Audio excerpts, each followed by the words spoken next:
और सरकार को ये लालच छोड़ना होगा कि इस मतलब शराब से जो रेवेन्यू जनरेट होता है, बड़ी बेशर्मी की बात है कि उस रेवेन्यू से जो शराब से एकत्रित हो रहा है उससे सरकार चल रही है। कितनी बेशर्मी की बात है। ये वो सरकार है जिसके पास कोई आइडिया नहीं है रेवेन्यू बढ़ाने के, इसलिए शराब के आधार पर रेवेन्यू बढ़ाना है और ये उत्तराखंड के लोग स्वीकार नहीं करेंगे। सर, आपने शराब का जिक्र किया है, क्या कांग्रेस सरकार आती है तो क्या ये सारे जो ठेके हैं वो बंद होने वाले हैं? या जब पहले भी कांग्रेस की सरकारें रही तब मद्य निषेध एक विभाग हुआ करता था। आज सरकार ने उस मद्य निषेध विभाग को मद्य प्रसार विभाग के रूप में बदल दिया है। तो कांग्रेस सरकार आएगी तो निश्चित रूप में इस पर कंट्रोल किया जाएगा।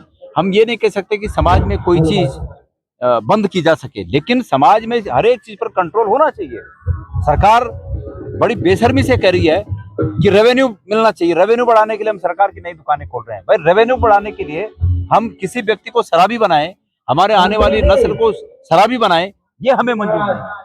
हम सरकार में आने के बाद इस मद्य सेवन की आदत पर कंट्रोल करने का काम करेंगे।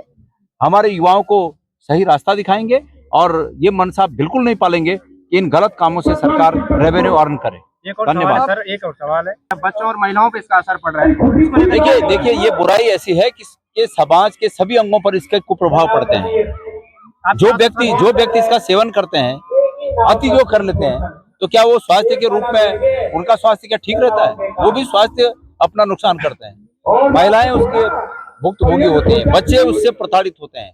तो इसलिए इसको मैंने पहले ही कहा कि इसको सीमित करने की आवश्यकता है और सरकार को ये लालच छोड़ना होगा कि इस मतलब शराब से जो रेवेन्यू जनरेट होता है, बड़ी बेशर्मी की बात है कि उस रेवेन्यू से जो शराब से एकत्रित हो रहा है उससे सरकार चल रही है। कितनी बेशर्मी की बात है। ये वो सरकार है जिसके पास कोई आइडिया नहीं है रेवेन्यू बढ़ाने के, इसलिए शराब के आधार पर रेवेन्यू बढ़ाना है और ये उत्तराखंड के लोग स्वीकार नहीं करेंगे।